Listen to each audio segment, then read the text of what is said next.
خەڵکی کوردەوار وەختتان وەخێر و میدوارم لە هەر کوێ هەن ساق و سەلامەت بن. ئێمە قەستمان هەست لە وەرکشاپێکە بەحسە ئەوە بکەین کە دەوڵەت ئەوە دەوڵەتەکان چۆنیەتیە پێکاتیان و ئەوەی کە ئەمڕۆ مەترەحە لە جەهانە بە چه سوورەتێکە و چه اتفاقێک لە دنیای ئەمڕۆژە لە قەرنە 21ەمە کەوتگە و ئێمە خەریکین بەرەو کامە هەڵدێر ئەڕۆین و ئێمە دەبوایە چیمان بکردایە تا بتوانین لە بەرامبەر ئەم تەهدیدە گەورە بوێسین بە هەر میزانێک کە سەتح تەکنۆلۆژی و سەتح دانش بەشەر ئەڕواتە سەرۆ بە هەمان میزان ئینسانەکان جامعە و ئینسانەکانە سەرزەمینەکان بێدەسەڵاتتر بێمەسرەفتر و ناکارامەتر ئەون بە هەر میزانێک دەسەڵات نادیارتر پراکەندەتر پرش و بڵاوتر ئەوێت و لە چوارچێوەی موئەسسات و لە چوارچێوەیە نەهادەکان و ڕێکخراوەکانە خۆی ئەنوێنێت خستنە دەوڵات مەجبورکردنی بە پاشەکشەکردنەوە لە ئینحسارە دەسەڵات و انحسارە ئابووری و انحسارە پوڵە و سەختتر ئەکاتەوە بەو میزانە کە تەسەور ناکرێت لە دنیای ئەمڕۆژە شۆڕش ڕاپەڕین و ئینقلاباتێک سوورەت بگرێ ئەو جۆرەی کە ئێمە لە تەیە قرونە ڕابردووە چاومان پێکەوت چ لە ئینقلابە ئەمریکا چ لە ئینقلابە فەڕەنسا چ لە ئینقلابە ڕووسیا و چ لە ئینقلابەکانە وەکو چین و مابەقی ئینقلابەکانە ترە دنیا ئەمە خەریکە ئەم داستانە بە ئێمە ئێژێ سەرنەوەشتە مەحتومە ئینسان سەرنەوەشتێکە لە بێمەسرەفی سەرنەوەشتێکە لە بێدەسەڵاتی و سەرنەوەشتێکە لە هەرزەگی و فەسادێک کە بە پڕکردنەوەی وەختە فراقەتە ئینسانەکان لەلایەنە دەستگاهە سوڵتە و موئەسساتە دەستگاکانە سوڵتە ئینسان لە هەر چەشنە حیاتێکی ئینسانی دوورۆ ئەخرێتەوە و زیاتر ئەو قەوێتە ناوە حیاتە حیوانی یعنی بۆ تەمینکردنە غەرایزی بۆ سڕکردنە خۆی و بۆ بێکەڵکردن و بێدەسەڵاتترکردنە خۆی هاواهەنگ لەگەڵە نظامە سوڵتە و لەگەڵە دەوڵەتە کۆرپۆرێتیەکانە جەهانە ئەڕواتە بەرەوە ئەم مەقولە تایبەتە دنیای ئەمڕۆژە ئەم مەقولە تایبەتە قەرنە 21ەمە و ئەوەی کە ئێمە سەبارەت بە دەوڵەتەکان لەلایەنە فەلاسفەیە غەربی و لە قەرنە 19 بیستمان و لە قەرنە 20 بیستمان ئەمڕۆ تەتابق ناکە تەکە شەرایطێکە و دەسەڵاتێکە کە نظامە سوڵتەیە جەهانی پێگەیکە ئێمە لە دیبەیتەکەی پێشووترە دوێکەمانەوە بەحسمان کرد کە ساختارە حکوومەت و دەوڵەت ئەبێ چۆن بێت بەڵام ئەمڕۆ ئێمە بەحسەکەین کە ئەم جۆرە نظامە دەرەنجامە کامە نەزەریە و کامە بەحس هاتە بەرەوە و توانی خۆی بسەپێنێ بەسەر دنیا بزانن ئەم جۆرە دەسەڵاتەی کە ئەمڕۆ حاکمە بەسەر ئەم گۆی زەمینە و ئەم گۆی زەمینێ لە دەریا و لە زەمین و لە وشکایی و لە ئاسمانگۆ بەرەو کۆنتڕۆڵە مطلقە خۆی بردەگە و ڕۆژ لە دوای ڕۆژ ئەبزارەکانە کۆنتڕۆڵ و کەرەستەکانە کۆنتڕۆڵیان زیاتر ئەکا و زیاتر ئەکا خەریکە داستانێک تعریفەکات و ئایندەیەک تێرێتە بەرچاو بەشەریەت کە قابلە تەسەور بۆ ئینسانەکان نییە ئێمەی ئینسان عادەت ئەەکەین بە هەر شەرایەتێک و لە هەر جیلێکی 15 ساڵە لە بیرمان ئەچێتەوە کە گوزەشتە چۆن بوو و پێمان وایە کە دنیا هەتایە وابووگە بۆیە ئێمە لەگرا تووشە ئەنەکۆرەنیزمە زەمانی ئەبین و ئێمە تووشە پەرێشانیە زەمن ئەبین و ناتوانین تەشخیص بین کە ئینسانەکانە 50 ساڵە پێش 100 ساڵە پێش چۆن ژیانیانە کرد بۆیە ئێمە یەکسری دیبەیتماندانیا لە ژێرە لە بە شوێنگەڕامە کوردەوارەون بووە یعنی وە بیرهێنانەوەی خاترات ڕابردوو تا ئێمە بزانین ئێمە کێ بووگین و دنیایەک ئەمڕۆ تیا زەندگیەکەین بە چه سوورەتێکە و بە چه سوورەتێک دەرهاتگە. ئەم تەبلیغەی کە گویا بەشەریەت و جامعەی جەهانیە بەشەریەت گەیگەسە ئەو جوولووتکەیە خۆی وتوانی گێسی لە چوارچێوەی سۆڵحە جەهانی و ئاشتیە جەهانیا هەنگاوە گەورە هەڵبگرێت کڵاوبەرداریەکی گەورەیە مەحزە تەزادەکان لە ناوە دنیا و زدیەتەکان لە ناوە دنیا ئەمیقتر قوڵتر بووگن و ئەبزارەکانە کوشتنە ئینسانەکان و لە بینبردنە ئینسانەکان پێچیدەتر بووگن لە مەرئی بەرەو نامەرئی چووگن. مەرئی بە معنای ئەوەی کە ئەبینرێت، نامەرئی بە معنای ئەوەی کە نابینرێت. مەرگ ئمڕۆ تعریفێکی نییە کە 100 ساڵە پێش بووی. مەرگە ئینسانەکان ئمڕۆ ئەو هەمان تعریفی نییە کە 200 ساڵە پێش بووی. ئینسانەکان ئمڕۆ مردگ لە دایک ئەبن و ئەوەی کە ئەنجامی ئەدەن زندگیەکی حەیوانیە بێ هیچ ئاگاهیەک و لە هەمان کاتدا قەرقبوونن لەناو ئەم زندگیە حەیوانیە و لە بین چوونیان. ئەم گۆی زەمینە بۆ نظامە سوڵتە ئێشێ ئەوەنە بەردە تەولید کات کە بەردە بتوانێت ئیدامەی حیات بدات، بتوانێت تەداومە نەسڵی بوێت تا بتوانێت چرخەکانە دەسەڵاتە ئەمانە بگەڕێنێت. ئەمە اتفاقێکە کە لە دنیای ئەمڕۆ کەوتگە کە ئێوە لە دوای نەخۆشیە سیاسیە کۆڕۆنا بەو گوردی خەریکن ئەیوێنن. ئەم نەخۆشیە کە قەرارە تەمامە بەشەریەت کۆچ بداتە دنیای لاهوت و ئەو مەسئلە تەعقیبەکەن لە گۆڕینە پارادایمەکانە و جەهانێک لە کۆنتڕۆڵ، جەهانێک لە ئینقیادە زیاتر، لە قیودە زیاتر بەسەر ئینسانەکانە دروست ئەکرێ و بەرەبەرە هەتا کە ئەڕوات ئینسانەکان بێدەسەڵاتتر، بێمەسرفتر، ناکارامەتر و بە دەرد نەخوارتر ئەون. و لەگرا ئەوەی کە کۆچەکە ئێرادەی جەمعیە، ئەوەی کە نامێنێت ئێرادەی فەردیە ئینسانەکانە و ئێرادەی جەمعیە ئینسانەکانە. ئەمە سەرنەوشتێکە کە لە دنیای ئەمڕۆ خەریکە ڕقم ئەخوا و مردمە عادی لە گێرودارە زندگی ڕۆژانەیە خۆیانە نایوێنن. بەتەبع ئەمە ئینسانە کوردی لە سەرزەمینە کوردەوارە کاولتر، وێرانتر و لە ئینسانیەت سڕیاکترە، یعنی دیهیومەنایست کریاگە. ئینسانە کوردی مۆردە گەمارۆی نظامە سڵتەی جەهانی و لە بینچوویە نظامە سڵتەی جەهانیە بۆ دروستکردنە لە لەشێکی مطلقی حیوانی لەم مەوجودە و دوورکردنی لە هەر چەشنە فعالیەتێکی ئینسانی، هەر چەشنە ڕابردوویەک لە پشتە نظامە دەسەڵاتیە کۆرپۆرەیتریە کە خەریکە بڕ ئەخوا، بڕە زیاتر ئەخوا تا زیاتر بەرەو ئەم هەدەفە بڕوا و زیاتر لەم هەدەفە نزیک بوێتەوە. بزانن ئەنچێ کە ئەساسە دەوڵەتەکان بوو، ئەنچێ کە ئەساسە دەوڵەتەکان بوو لە دنیای متأخر و پاش جەنگە جەهانیە ئەووەڵا لە دوو شێوە خوێنواند. یەک، سەرهەڵدانە دەوڵەتەکانێک لەسەر ئەساسە کۆڵەکەیە ئیمپراتوریهای کۆنەدا ڕزیاگە قەدیم، یعنی ساختارە دەوڵەت و ساختارە حکوومەت امتدادێکی تاریخی ئەوێت تا ئەگا بە وەزعیەتە جەدید. لە وەزعیەتە جەدیدا ئەم ساختارە داڕزیاگە ئیمپراتوریەتە ئێشێ قەلبە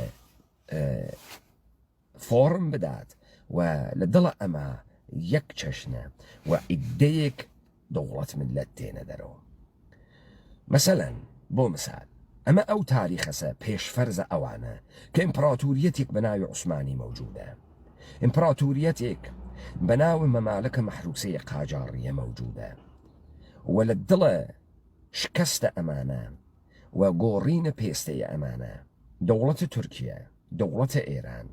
دەوڵەتانە جۆرا و جۆرە ئوردۆن و فلستین و مصر و عەرەبستانە سعودی و کوێیت و عێراق و بەحرین و ئەمارات و ئەمانە تێتە دەرەوە، یا ئەفغانستان و تاجیکستان و ئێران و پاکستان و ئەمانە تێتە دەرەوە، یا دەرەنجامە مبارزاتە زدە ئستعماری مردمانێک بۆ کۆشینە بۆ سربەخۆیی خۆیان و ئەستقلال خۆیان ئەتوانن واردە بازیە دەوڵەت ملت بوون. اتفاقێکە لە جەهانە ئەو وەختە ئەکەفێ و داستانێک کە تاقی بکرێ لەسەر مشتێک پرۆژە بەرنامە و مدیریەتکردنە زەمینەکانە ئەم گۆی زەمینەسە تا ڕۆژ لە دوای ڕۆژ دەسەڵات قدرەتمەندتر بەهێزتر و تەوانگەرتر بێ لە بێهێزکردنە مردمەکانە خۆیانە لە سەرزەمینە ئێمە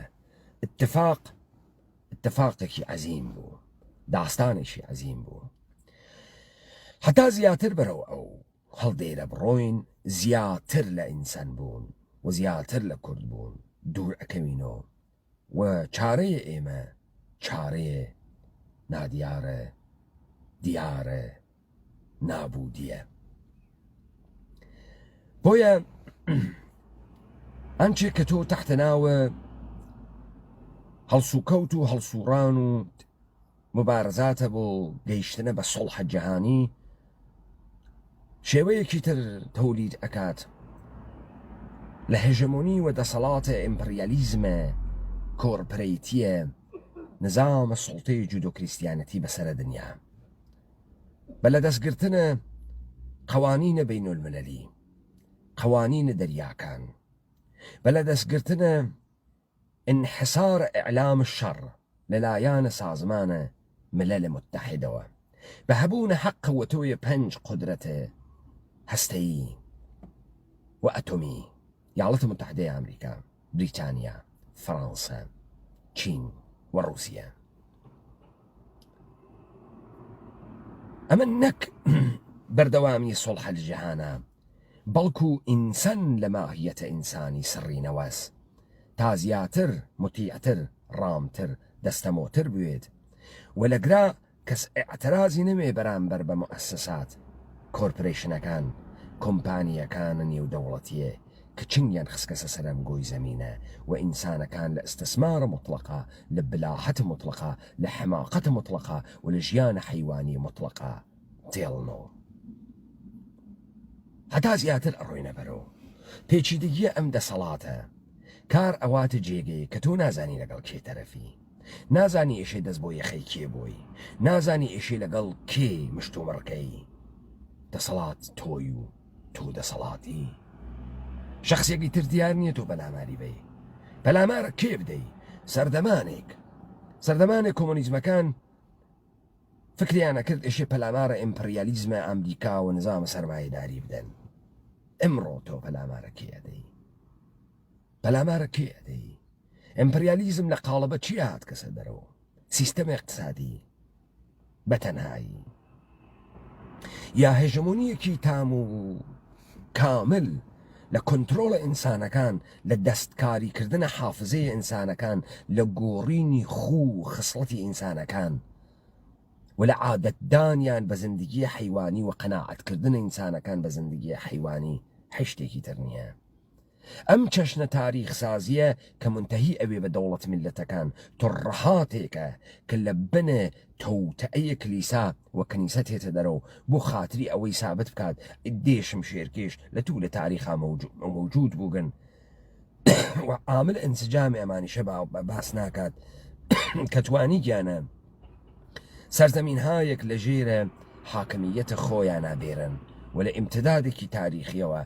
بڕێ بنەماڵە بەتایبەتی لە ئەوروپا توانییانە ئەم قدرەتە حفظ بکەن ئەمە داستان کە ئەگا بە سەرزەمینە ئێمە حکایەتەکە حکایەتێکی ترە داستان لە سەرزەمینە ئێمە بۆ خاتری جعلێک ئەیکەن هیچ وەخت سەقامگیر ناوێ دەوڵەت میلەتەکان و دەوڵەت میلەتەکان ئەو تەفەوقە پەیان ناکەن کە لە ئوروپا بەدەستیان هاورد لەذا تەزادە ئەمیقە ئیجتیماعی واتیە و ئەمانە زیاتر سعیەکەن کە ئینسانەکان لە ماهیەتە خۆیانە دوور بکەنەوە بۆیە ئەو ڕەوەندە تاریخی کە بەحسی ئەکەن ڕەوەندێکە کە ئمڕۆ نەمەوجودیەتی واقعی هەست و بێجگەلە مؤسساتە دەوڵەتی هیچ نمودێکی واقعی ئەسیل ڕەسەن و بنەڕەتی نییە بزانن ئێرانیەت مەفهومێکی انتزاعیە وەدا لە بەرئەوەسە کە ئێرانیەکان یعنی پاکەکان و دیگەریە ئێرانیەکان ئەنیرانیەکانن کە ناپاکەکانن و ئەمە متەبەلور ئەوێ لە هەیکەڵە عەرەبە. پس ئەوەی کە خۆی بە ئێرانی ئەزانێ معتەقدە کە ئەو پاکە وەکو پاکستان و دیگەریە ئەو ناپاکە و معتەقدەکە لە ئیمتدادە دەوڵەتێکی 2500 ساڵەی لە هەخامنەشیانەوە تا دەو جمهوری ئیسلامی دەسەڵات و سوڵتەی بووگە بەسەر ئەم سەرزەمینە بە قەرائەتە جۆرا و جۆر و خانەشە جۆرا و جۆر لەسەر بەستەرە فەرهەنگە یەهودی زەردەشتیە. ئەم اتفاقە بە خەلەئە دەسەڵات و بە خەلەئە سوڵتان لە یەک ئەترازێت و هەر کەسێکە لەسەر تەختە سوڵتانی دابنیشێت پادشاس سوڵتانە حاکمە ئەم خاکەسە کە پێئێژن ئێران. بۆ بۆ خاترەوەی کەمە هیچ عمقێکی تاریخی نییە و لە ناو سەرزەمینە ئێمە مردمێک نەماگەیتر دەمێکە مردمێک نەماگە وەر کەسێک کە بتوانێ بڕوا جلوس بکات لەسەر تەختە سوڵتانی سوڵتانە و ما بەقیە مجبورن کە موتیعی بن و ئیتاعەتی لێ بکەن. بۆیە مەرگە عەلیە خامنەئی بێ ئەوەی کە جانشینی بۆ خۆی تەعیین کردوێت یعنی دەستپێکردنە تەزادە گەورە شەڕ لە سەتحە بانە حاکمیەتەوە تا کێشانی بە کوچە و خیابانەکان و دەست بێخەبوونە ئینسانەکان لە ناوە خیابانەکانە. ئەم جۆرە لە تەشکیلە دەوڵەت کە لەسەر ئەساسە تەفەککوڕ ئاغای هێگەلەوە تێتە دەرەوە ئاغای تۆماس هابزۆ تێتە دەرەوە. ئەم جۆرە لە جەعلە تاریخکردن بۆ مەشروعیەتدان بە ساختارێ بە ناوە حکوومەت ساختارێکی کۆنتڕۆڵی کە حەجڕواڵەتێکی لە حکوومەتانیە ئەمڕۆ ئەوەی حکوومەتی ناو بێت کۆمپانیهای قدرەتمەندە کۆرپۆرەیشنین کە ئەتوانن بەڕاحەتی ئیعلامە شەڕکەن بەر عەلەیها هەر کەسێ لەم دنیا لەژێرە ناوە شێواندنە ئەمنیەتە ملی ئەمنیەتە جەهانی سڵحە جەهانی لەژێرە ناوە پەردەی تەرۆریزم. بزانە دەوڵەتە تورکیە هیچ وەخت نەیەتوانی حەملە بکا بە ئەفرین بە ئیعلامە شەڕکردنە بە دەوڵەتە سووریە نەیەتوانی چون نەوا لە قوارەیە نا ئەو جورئەتەی هەست کە ئیعلامە جەنگ بکە. ئیعلامە جەنگکردن ئەزئانە نظامە سوڵتەس و ئەربابانە گەورەس. لذا ئەو لە پشتە کامە حرەکەتەکە لە پشتە پاراستنە سڵحە جەهانی لە پشتە پاراستنە ئەمنیەتە جەهانی ئەوە حملەکە بە کێ؟ حملەکە بە تەرۆریزم دژمنە تەمەدونە جەدید دژمنە تەمەدونە کۆرپۆرەیشنی دژمنە نەهادە کۆرپۆرەیشنیە حاکمە بەرگۆی زەمین. کێس ئەم دژمنە؟ تەرۆریزم دژمنێکی بێدەموچاو دژمنێکی بێناو دژمنێکی بێسنوور دژمنێکی بێملیەت لە هەر کوێ ئەم دنیا تەمایلت بوێ بە هەر کەسێ حەملە بکەی ئەتوانی چەسپە تەرۆریزمی لێبەی خوێنی مەباحەکەی و تەبەیتە منە سەریان. لەگرا ئێرادەیە هیچ ملەتێ لەم دنیاوە دی ناکرێت. دەریاکان لە کۆنتڕۆڵیان فەزاکان لە کۆنتڕۆڵیانن. قوانینە بینالملەلی بە تۆیژێ تۆ هەی یانیت تۆ بەشەری یانیت تۆ بە شناسنامە مەوجودیەت پەیاکەی بە هۆڤیە مەوجودیەت پەیاکەی و بە باتڵکردن هۆڤیەکەت و شناسنامەکەت نامەوجودەویت. تۆ بێ هەبوونە پاسپۆرتە دەوڵەت ملەتێک ئەمکانە حەیات و حەیاتە سەرفەن ئینسانیت لێ سنرێتەوە. ئەگەر تابعیەتە هیچ دەوڵەتێکە نەبێ سەرفە لەشە گۆشتینە ئینسانیەتۆ نەمەرغوبە نەکەس لێتی ئەسێنێ نەبۆی مهمە نەمەوجودیەتت هەست نەنمودی پەیاکەی نەڕۆشتی ئەتوانی بکەی نەپێشکەوتێتوانی بڕۆیتە بەرەوە لەزا تۆ ئێشێ بە ئینقیاد لە دەوڵەت ملەتێک دەربێ تا هویەتە ئینسانی بگری ئەمە ئەو نظامە سۆڵتەزە کە بەسەر کۆ ئەم گۆی زەمینە داسەپێنریا دەرەنجامەکەی بوو بەچی ئەوەی کە لێ هاتە دەرەوە نەتیجەیە کە ئێمە ئەیوێنین بوو بەچی بوو بە بێدەسەڵاتتر بوونە ئینسانەکان لە بێدەسەڵاتی ئینسانەکان ئینسان بێمەسرفەون یەک زەمانێ مارکس وتی بە هەر میزانێک انحسار سەرمایە لە دەستە سەرمایەدارە قەرارەگرێ چ لە چەرخەی تەولید چ لە زەمینە کارگەر زیاتر تەبدیلەوێ بە کالا وەکالا کارگەر تەبدیلەوێ بە کالا چون کارگەر حچێکی نییە بێجگە لە فرۆشتنە فعالیەتە خۆی و سەرمایە حچێک نییە بێجگە لە ئەم باشتکردنە کار ووتیان چی کە پێژن سەروەت لە فعالیەتە ئەوەڵیە ئینسان و دەستپێکا کە پێژن کار و ئەربابان و صاحبانە سەرمایە حتا زیاتر گەرەکیانە ئەم مەوجودە کە ناوی کارگەرە لە ماهیەتە ئینسانی خۆی دوورۆ بکەفێتەوە دەرنەتیجە کارە مزدی بۆ تێرن دەرنەتیجە مینیمۆم وەج یا حداقل دەست مزدی بۆ تێرن حداقل دەست مزد بۆ ئەوەسە ئەم ئینسانە بخوا بژی بکە تا تەداومە نەسڵ پەیاکە بەڵام هیچ چەشنە فعالیەت و ئەکتێکی ئینسانی ناوێ بکات تا تەعالی پەیاکە تا خوی ئینسانی بوێت بەڵکو ئێشێم ئینسانە ڕۆژ لە دوای ڕۆژ هاڕیاکتر کاولتر و نابووتر بێ تەقسیمە کار بەعسەوێت کە کارگەرەکان زەعیفتر بوون چون حوزەیە فعالیەتیان تەنگتر ئەوێتەوە ئەمە بەحسێک بوو کە مارکس لە قەڕنە نۆزدەها کردی ئەمە جەهانە نظامە سۆڵتەیە کۆرپۆرەیتنی ئێمڕۆ بەغایەت پیچیدەتر بەغایەت فێڵ باستر و نامەرئیتر بووکە قودرەتی ئەمڕۆ بە تەنهایی تۆ لە دەستەبەندیکردنە دوو تەبەقەی سەرمایەدار و کارگەرە ناتوانانی جامع تاریفە بکەیتەوە ئەوەی کە ئەمانە دروستیان کرد ئەوەی کە ئەمانە بەحسیان کرد خروجەکەی ئەگا بکوێ خروجەکەی ئەگا بە ژیانە بەردەگیە مەحتومێک ئینسان ئەمڕۆژی تیا کەفتگە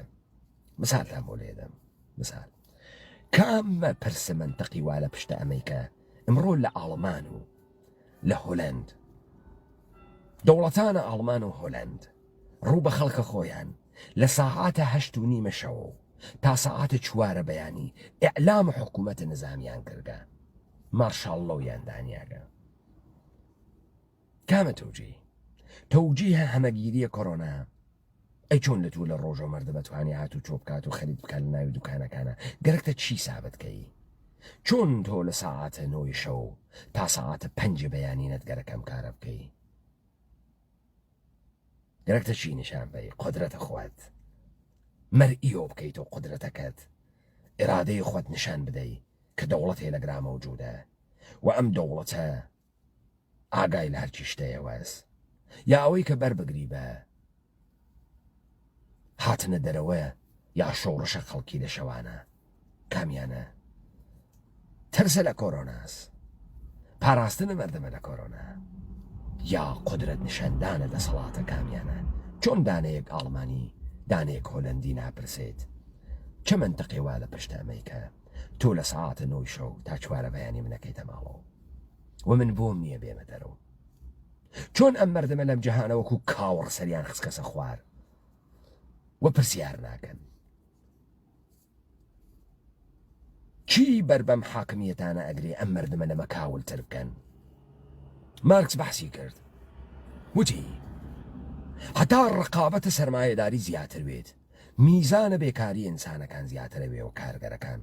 و دائیمەن ئێشێ چینێ لە کارگەر بمرێ تا چینێتر لە کارگەر پڕیکاتەوە کارە پڕمەشەقەتە کۆنتراکتی بەعسەوێت تو لە عمرە کارگەرەکان بێتە خوارەوە و ئێشێ زووتر بمرن تا جیلێکی تر جێگایان بگرێتەوە سەرمایەداری ئێشێ دائیمەن نیرویەکی زەخیرەیە بێکارە کارگەری لە اختیاراوێت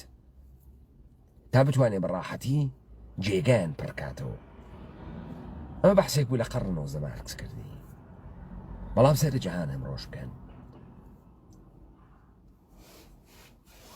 جەهانێک کە شێوەی تەولیدە سەروەتی فەرقی کردەکە،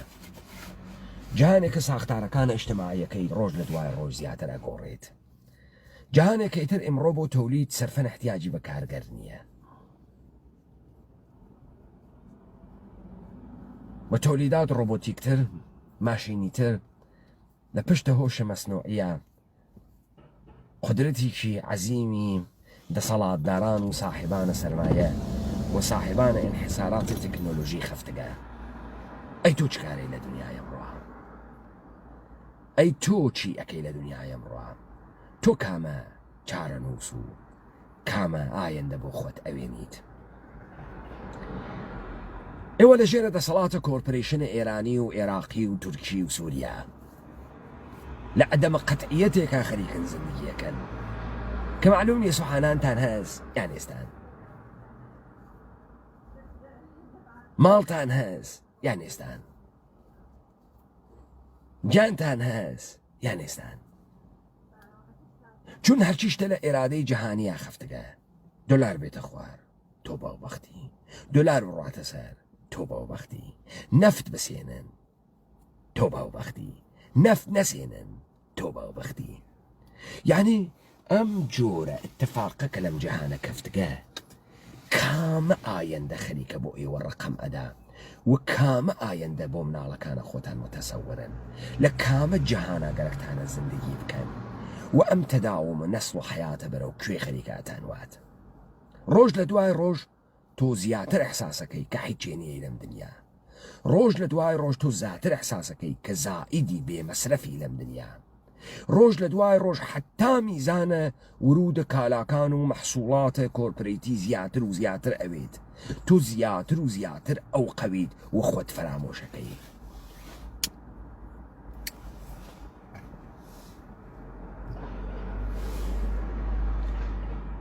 ئەمەی کە مردمانە سەرزەمینەکان لە ئەکتە سیاسی دوور و خریابنەوە، سیاسەتیان پاکۆ کردگەسۆ لە سەتە جەهانیە و چووگەسە انحساراتە نظام السڵتەیە جەهانی و هیچ نمودێ بەناوە ملەتەکانە دنیا نەماگە و هیچ ملەتێ مەوجود نییە، هیچ ئێرادەیە مەوجود نییە و ئەنچێ مەوجودە ئێرادەیە کۆمپانیە گەورەکانە بازرگانیە جەهانە و ئەوانەسە کە خەریکن ئەم جەهانە بەڕێوە ئەبەن و کۆنتڕۆڵی ئەکەن و ئیدارەی ئەکەن. تۆ چ تەسەوورێکەکەی لە خۆت، لە دەسەڵاتت و لە حیاتێکی دابێدەی؟ ئەمانە گشتی خروجیە تاریخێک بوون کە ئەمانە بۆ ئێمەیان دروست کرد، بۆ بەشەریان دروست کرد. یەک زمانێ مارکس ئەیوت کارگەر ئەوەنە کارەکە فراغەتی نییە کە بە ئومور ئینسانی بگات. جەهانە کۆرپۆریشنی ئەمڕۆژ لە سایەیە پێشکەوتنە تەکنۆلۆژی، هۆشە مەسنوعی، تەولیدات ڕۆبۆتیک توانی گەسی خێڵێکی عەزیم لە ئینسانەکانە ئەم جەهانە بێکار بکە، چون تەولیدات ئەوەنە هەستکە هەر ئینسانێک بە 2 سەعات کار بتوانێت ئەم جەهانە زندگی بکات و زندگیەکی مرەفەهی بێت.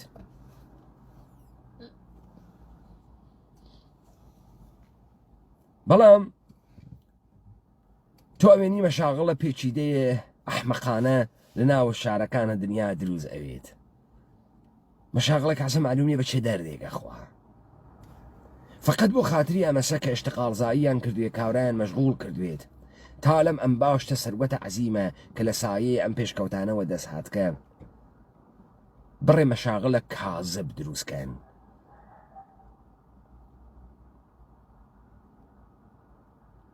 وەستایڵە زندگی ئینسانەکان بگۆڕن.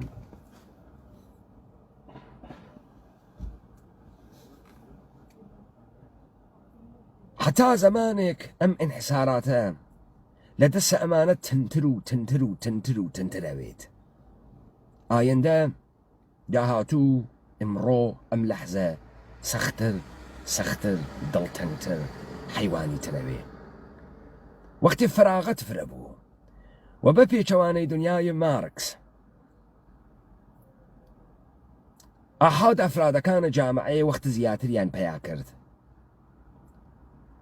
و احتیاجاتە حیوانیانیان بە 8 ساعات کارتوانی تەمین بکەن 8 ساعاتەکەی تر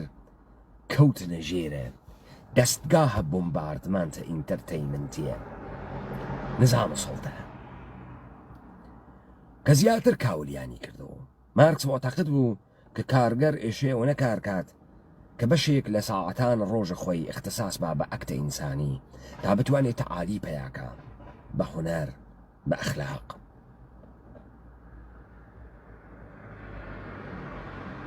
بەڵام نەک ئەو قاتە فراقەتێکە لە دنیای ئەمڕۆ دروست بووگە ئەکتە ئینسانی یاخۆختێنێ بەڵکو نائینسانتر ئەکا ئینسانەکان لە دنیای وەحم و تەخەیل و فەساد و دلوژنە غەرقیانەکە دوچارە دەیان تەلاتومات ڕۆحی ڕەوانیانەکە ئیزۆلەیانەکە تەنیایانەکە تەنیای مطلقیانەکە بێدەسەڵاتتریانەکە بێکەس و کارتریانەکە دڵتەنگتریانەکە وەوە سیاسەتێکە کە بەرەو پێشی ئەوەن. ئەمە بۆ ئێمە وتمان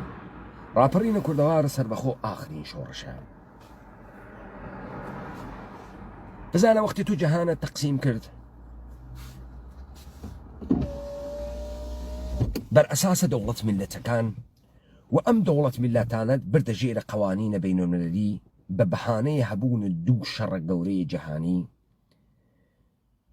و قدرەتە ئیعلامە جەنگدا دەسە سازمانە ملل متحد و لە سازمانە ملل متحدە ظاهرەن 5 قدرەتتدا کە عەمەلەن ما بەقی ئافتاوە هەڵگەرە بریتانیا و ئیاڵەتە متحدەیە ئەمریکان و شوڕەکای زەعیفە ئەوانن. کامە ملت لەم جەهانە مەوجودیەتی هەسئیتر وەختی ئەمانە ڕەوەندێکی لە جەعل تاریخیان دروست کرد بۆ مەشروعیەتدانە بە دەوڵەتهای خەسیاگە خۆیان شعباتە مختلفە خۆیان. تۆ ئەمڕۆوێنی دوای 21 دەوڵەتە عەرەبی دەوڵەت ملەتە عەرەبێ مەوجود نییە لە دنیا. مەراکشیە مەوجود نییە لەم دنیا. مەراکشی بە سودورە سێکس و خەدەماتە توریستی مەشهورە.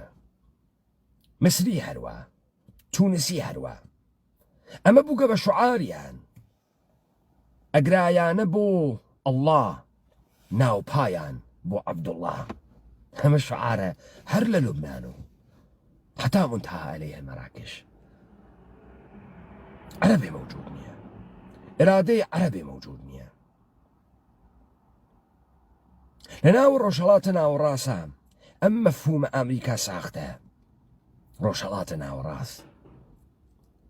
دوو کۆرپۆرێشنە جوولەکە خەریکن ئەی کێڵن و ئەی هاڕن. کۆرپۆرێشنە جوولەکەی ئانوسیە ئێرانی کۆرپۆرێشنە جوولەکەی خەزەریە دۆنەمیە تورک. دوو بازوانە ئەسڵیە کلیسا و کلیسا کە خەریکن ئینسانە کوردی و جەهانە کوردی لە تەکمیلە پرۆسەسە خۆیانە کاولتر نابووتر و نیست و نابود ئەکەن. بە هەبوونە 200 قسوور شعباتە دەوڵەت ملەتی ئوسوولەن تۆ نمودێک لە نیجەریە ناوێنی لە چاد ناوێنی لە گینەی بیساوە ناوێنی لە بۆرکینا فاسۆ ناوێنی لە ئارژانتین ناوێنی لە پرو ناوێنی لە شیلی ناوێنی لە ئەندونزی و فیلیپین و تایلەند و ئەمانە ناوێنی. ئەمانە شعباتن و هیچ کام لەمانە نە قدرەتیان هەز ئەرادەیە بنوێنن نە قدرەتیان هەز نمودێکیان بوێت نە قدرەتیان هەز حیاتێکی تایبەتتر لە زندگی ئینسانی خۆیان نیشان بدەن. پێشکەوتن فقط بۆ پێشکەوتن ڕۆشتە سەرەتانە. ئەمە فقط سەرەتانە کە بۆ ڕۆشتکردن فقط ڕۆشتەکە. وەم سەرەتانە تۆ لە کارە خاخری لە بینەدەوە. ئێمڕۆ لجامعة جهانية امروها إنساني نماقيتر بويا يك هولندي اعتراض ناكا بويا يك هولندي خوي لچوارچه و إنسانة تعريف ناكاتو يك بريطانيائي يك ألماني مش لمروا مالات وقت أمانة لإنجليسي هاتن بجي ماسكيلر و فيميننت ميل and female عندانيا أو جوريك بو قايدة عنين ميل فيميل بو حيواناته كز اعتراضي نكرد إما إنسانين ولزوانة إنجليسية نيرومي إنسان بماسكيلرو فيميننت تعريف كريتو نبا ميل وفيميل طبيعة الدنيا يا مروا قاو داري دروس كرياغا مردما كشتي قان قشتي مانغان عرفو ينجب خبريان بزين اوان خاصو بكاري تيرين اوان خراو نابود يكين بويا سينماي هوليوود جوكرت بو دروسكا جوكر داني اعتراض ياغا زد جامعة وتماما معناه قينتي لمنطقة حاكم قينتي لجامعة حيج منطقين لنا كاركانيا فقد تخريبك فقد ويرانك وفقد قريك ويرانك يا الولايات المتحدة يا أمريكا جوكرت بو أخو القيني إنسانك حيج آرماني كينيا إنسانك حيج إيدآلي تعقيبناك إنسانك أمزيست إنسانية خويا للتزاد اللي دانتك الجامعة وحاكميتك دروس كرياغا وإنسان هايك لجير دا صلاة أم حكومة مزور دروزن سخيف ترسياق ترس زاور بولكي فاسد دروس كرياغا بوي جوكر احتياجي وبولنية جوكر بو بول جناية ناكا نايكا وقت مليارد دولار بولي والد ساينسو تينيت دولت جيجا چون دكامة برخوردكا اما جنايت اكا بو اوي جنايت بكا وتو ناتواني بار بكسي بقريك جنايت اكا بو اوي جنايت بكا خوي خليكا كوبيد بو دروسكا جوكرت بو دروسكا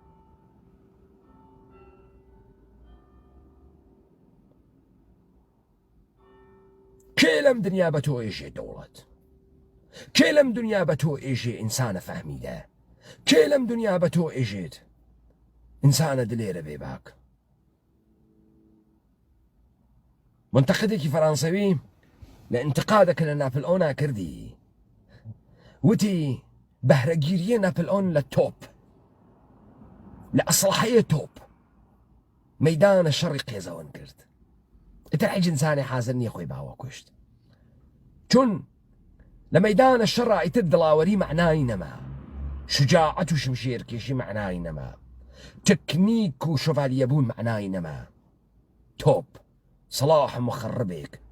كشهامة إنسان كان لكارخة دليرية إنسان كان لكارخة وشر وميدان الشر يترجى زابيتينيا بو قارمان كان بو شوفاليا كان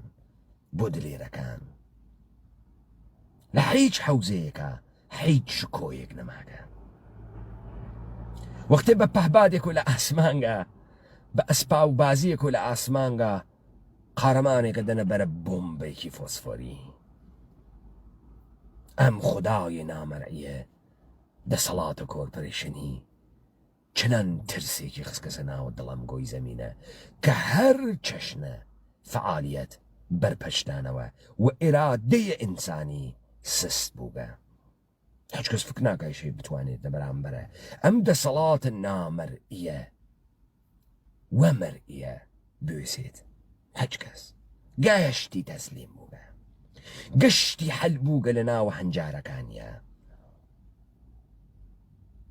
تو چون أبي ودولت چون إرادة يخوت أنوينين دولتك مكان بزيرني بو چون تو للروند تاريخي قنات كي تدرو أم روند تاريخي و لبشت تاريخ جولك نويستي تدرو تۆ ئەرباب نەوگی تۆ هیچ کەسێ بە ڕسمیت ناناسێ سازمانە ملەلە متحد ناناسێ نەک ئەو ناناسێ تۆ حتا نەڕۆیتە ئۆلەمپیک مداڵە تەڵای ئۆلەمپیک نەگری کەس پێت نایژێ پاڵەوان نیت خۆ تۆ حتا مەقالەیەک لە ژۆرناڵێکی عیلمیان نەنووسیت دانشمند نیت خۆ تۆ حتا جایزەی نۆبل نەگری قەهرەمانە عیلم و دانش نیە خۆ تۆ تا مەداڵە سڵحە نۆبلە پێ نەدەن تەجاوز ناوێتۆ تەلاشە دەرمەسیرە سڵحە خانمێ لێنی بکاتۆ لە ژێرت 15 پیاگە مەدالیایە سڵح بگرێ ئمڕۆ سڵح پەرستی و سڵح دوستی یعنی لنکردنەوە لە ژێرە تەجاوزە تحملە تەجاوز قبولە تەجاوز و استقبالکردنە لە تەجاوز لابردنە هەر چەشنە مقاومەتێک تەسلیمیە مطلق ئەمە تەسویرێکەوە لە جەهانەیدا ئێمە سوارە ئەبین تەجاوزە پێەکەین تۆ مقاومەت مەکە کوڕەخاسەی ئەفرین تەمامە قدرتم جەهانەوە لە دەست ئێمە تۆ مقاومەت مەکە تەجاوز قبولکە کوڕەخاسەی ئافرین جایزت پێدەین پێدەژین کوڕە قەشەنگێکی فرەخاسی بۆیە تۆ ئەوێنی لە تێبی ساڵە ڕابردووە سرعەتێکی عەجیبەگرێت ناگەهان ئۆسکارەکانە سینەمای هالیوود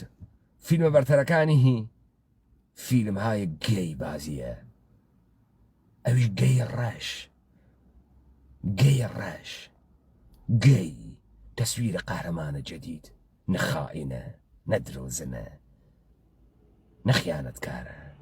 نەڕەزائیلی واتیە پڕە لە فەزایل ئینسانە گەی پڕە لە فەزایل و ئەم تەسویرە مخابرایەکرێ بە دنیا تۆ چۆن نمودت هەست لەم جەهانە کە هیچ چێنێ لە دەستا هیچ چێنێ لە دەستا چ نمودێکت هەست لەم جەهانە چۆن فکرەکەی تۆ لەم جەهانە ئەتوانی بژیت لە جەهانێکا کە ڕۆژ لە دوای ڕۆژ بێ مەسرەفتر ناکارامەتتر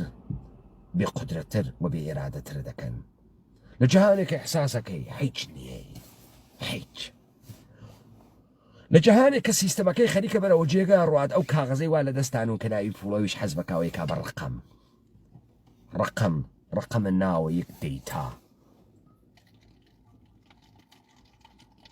و تۆ ناتوانیت بژیت ئەگەر لەو ڕقەمانەت نەوێ و ئەوەتوانێت بە ڕاحەتی بە دیلیتکردن ڕقەمەکانە تۆ لە هەست و نیست بخە چه احتیاجێکی هەست پۆلیس بەسەر لە تۆ دابنێ چه احتیاجێکی هەست تو تەمامە فعالیەتە کاریە خۆت فعالیەتێک کە بژێوت بۆ تێرێت وەکو حەیوان بژیت تەبدیل بووگە بە ڕقەم 1000 دانە 2000 دانە 3000 دانە وا لەسەر حساوە بانکیەکە بە ڕاحەتی توانێ کلیکی کاپاکی کاتەوە چیەکەی بۆ کوێ ڕۆی لە کوێی ئەم دنیا خۆ دەشاریتەوە ئەمەی کە من وتم تەسویرێکە لە قێزەونی تەسویرێکی بچووکە لە قێزەونی و لە جەهانێکە ئێمە ئەمڕۆ واینتەیە و تەنگتر و قێزەونتر و پیستر ئەوێت لە داهاتووە ئەی چه اتفاقێکە کەفێ ئێمە چۆن وتمانێ ماخنی شۆڕەشین بزانن شێوەی دروستکردنە دەسەڵات لە سەرزەمینە کوردەوارە نە بە شێوەیە بوو کە جەهانە جوولەکە بەحسیەکە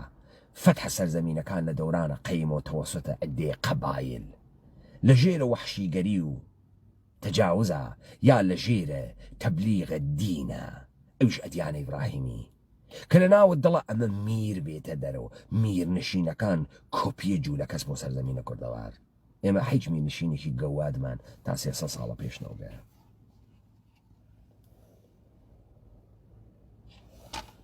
ئەمە ساختارە جوولەکەس کە خەریکە ئێژێ دەوڵەت وا دروسەوێ مشتێک گەردەن کەشە بیابان گەردێ تاڵان چییە وحشی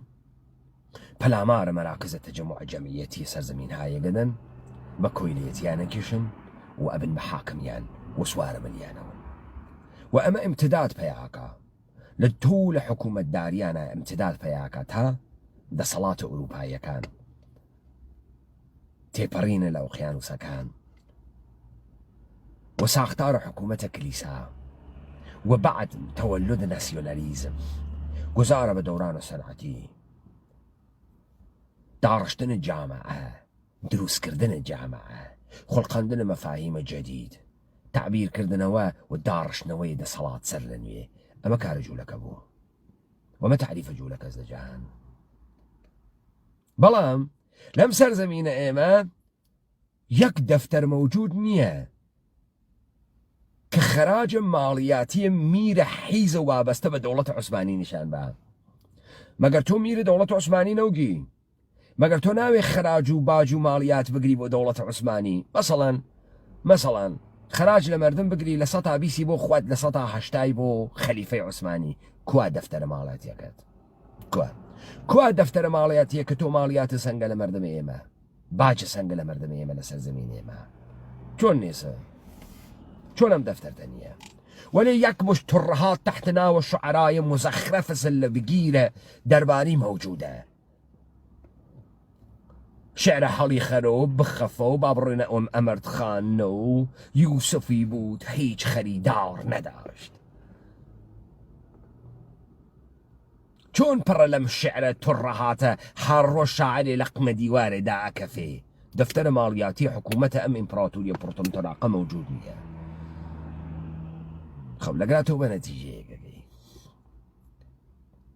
نظام سلطي جهاني روج لدواي روج خريكة ايوه بيد صلاة تركا وإنسان نابود تركا لسر زمين كردوارة هنوز هناسيق لإنسانية أكيشريد لبروي أو جهان كردية أو مقاومة تيكر كأو جورك بسر بريطانيا بسر ألمان بسر أمريكا هات بسر سر زمين كردوار ميت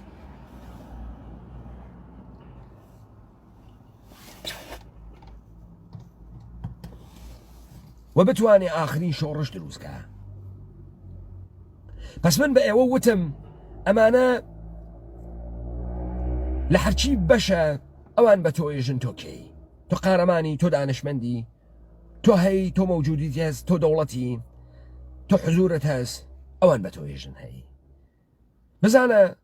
دولة عربستان السعودي حيج نموديكي لم دنيانية حيج بوخينية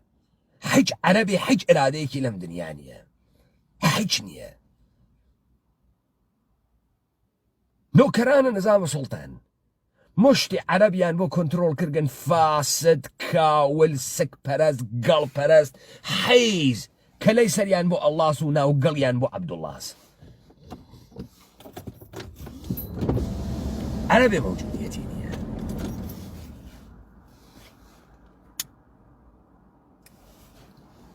استباب الرو مسألة يكسري مسائل كأيوة بيفهمن بزانا ايوه لجيان فردي خوتانا بتايبتي اوانتان هات كنا اوروبا يكش دزانن شوي مهاجرة كردن بو امامانان سخت بو لبروي قوانين مهاجرتي لاوروبا وامريكا بسيار سخت بو تخصصي كي باني كي قرك بو لمؤسسات الدولتية كدولتان ايما نامرغوب بون ودانشغاكان ايما نامرغوب بون بو قرتنا ويزاي مهاجرتي سروتي كي هنقفتي قرك بو كتو بتواني مهاجرت كي للرقي السروات واكسريت ايوه نتان بو ايوه چي تان كرد ايوه السنورة كان دنياتان وبي بري خط قاچاقتان دروس كرد وبسورة قاچاق خروتان كرد با دولتا كان امانة امان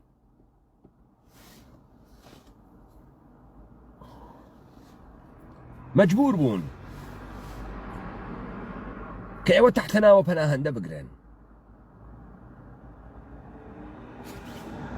بلا ما خستنا ناو كم فمم إجازة كاريان بيتان نادا ولا أيوة كار الرشتانا كرت يعني هرشي أوان سختريانا كردو أيوة الرقيكي دروتان بيا كرت ووجود خوتان إثباتا كرت هسلم بريطانيا كابرا خلقي سليمانية حفظ صالة جوابينية وقامتينية كاري رشي كردقو هرشي كارا كردقيسيو بولو غيدر آوردقو إما لحليمة کوردستانە یا کوردەواری داگیرکراو لەلایەن عێراق و سیستەمە پۆستیمان نەبوو هەرەمانەی وا هاتنە ئەوروپا خۆیان سیستەمە پۆستیان دروست کرد خۆیان دروستیان کرد ئیستا تۆ هەر ڕستورانێک و هەر دوکانێکە ڕۆی لەم بریتانیا لە ئاڵمان لە هۆلەند کیلۆیە 3 پۆند 4 پۆند پوڵە لێسێنن کالات بۆ جێبەجێیەکەن 2 نەفەر ڕووی گندۆریەکیان سندگە ئەیوەنەوە کوردەوار وە لەوێ بەشیەکەن سیستەمە پۆستان دروست کرد کەس ئەم کارەی بۆ ئێوە نەکرد خۆتان کردن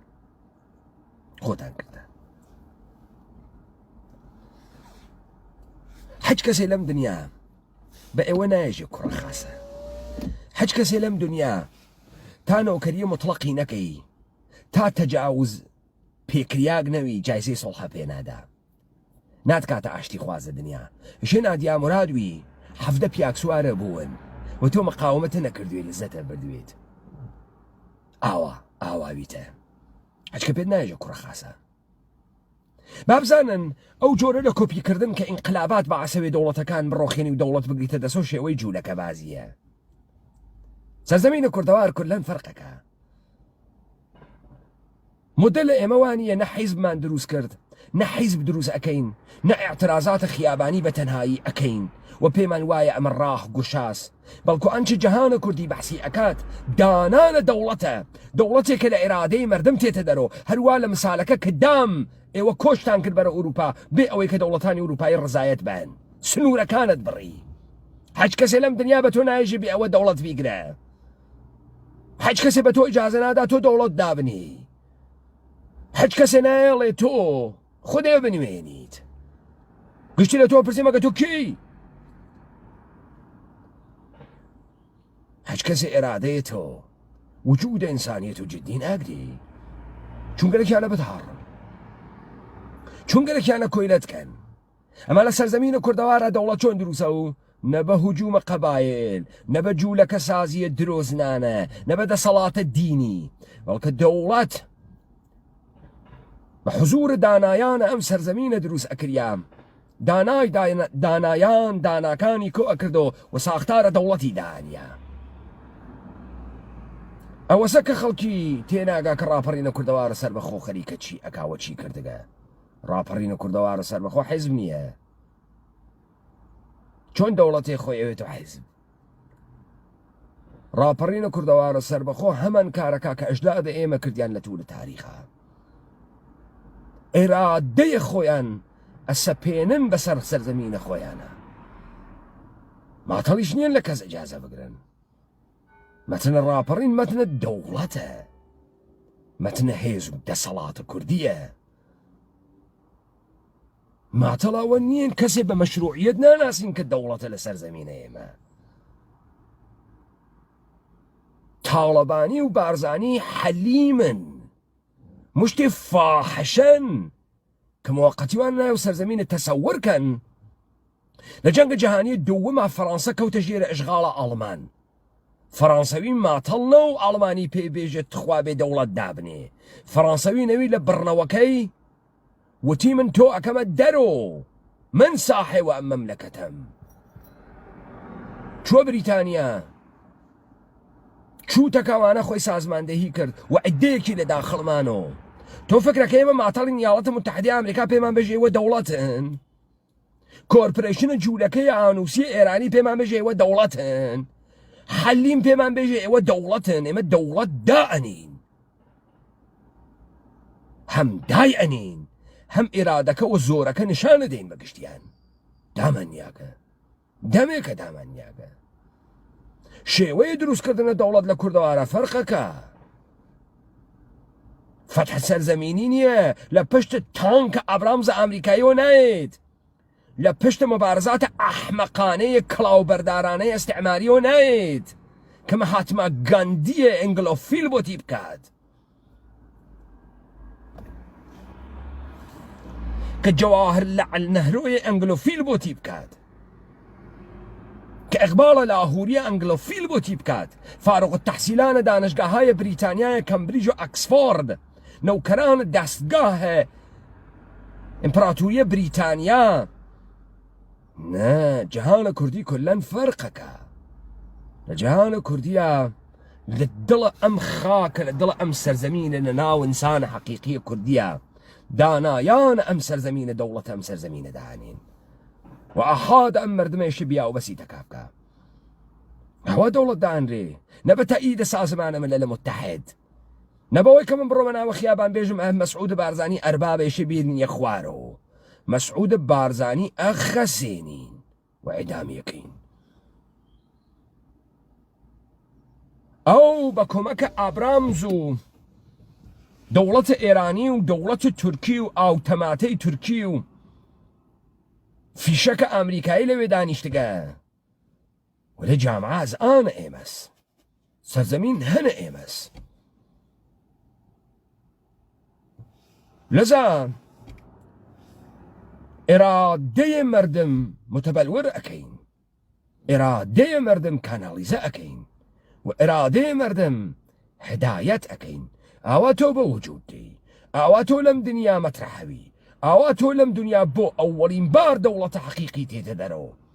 وبو أولين بار نكل جير قوانين بين الملل سازمان ملل يعني الدول يعني كوربريشن كان كوال جير إرادة إيالات متحدة أمريكا بو إعلام شر جاگر دولة كردي من دانيا با إيالات متحدة أمريكا جرأت بكا بالأمارة ما با جرأت بكا بيدان تاد صلاة بوشارين بوغني هتا كين ناو توالة كان تاريخه دست بردن و سرزمین کردوار لبرانبر اراده کردیه شتێکی ئاسان نییە تا ئیستا دوژمن واقعی لە بەرامبەریانە نەوێسیاگە ئەمە گشتی تەئاتر و نەمایشە لە خەیچەکردن و خنجەکردن و حەپەلوشکردن ئەم سەرزەمینانە دوژمن واقعیە لە بەرامبەریانە قەراری نەگرکە هێزە واقعیە لە بەرامبەریانە قەراری نەگرکە ئێرادەی واقعیە لە بەرامبەریانە قەراری نەگرکە مەسە بارزانیە تێ هەڵدریاگە بنەجوو بنەماڵەی تاڵەبانیە حیز فکرەکە ئێمە ئەڕۆینە ناوە خیابان تەزاوراتە خیابانیەکەی نێژین ڕۆخێنین نێمە تەختەوازە ئەەکەین ئێمە دەوڵەتمان دەمێکە دانیاگە ئەم دەوڵەتە خەریکە بیاو بەسکردنە لە عمق جامعە و تۆ ئەیوێنیت بەلەمەکە تۆ 30 ساڵە خەریکی نابوودە ئەم مردمە ئەەکەی بە دەوڵەتە ئێرانی تۆ و قاسەمە سوڵەیمانی تۆ بە ژەنراڵەکانە تورک تۆ بە ژەنراڵەکانە ئەمریکایی تۆ باش تا سۆبح دەوڵەتت بدەمێت بێسە با بڕ بخوا ڕاپەڕین بە 3 ساڵ کۆمەلگای کوردەواری تەنیگەسۆ صاحبان أم سرزمين صاحب إرادكان أم سرزمين لجير تشتر أمتنا أو دولة الدر تيرن تو قوامة أو دولة لإرادانا أويني جاء وقت لسر تنافى داركان وحيتلان تانكرد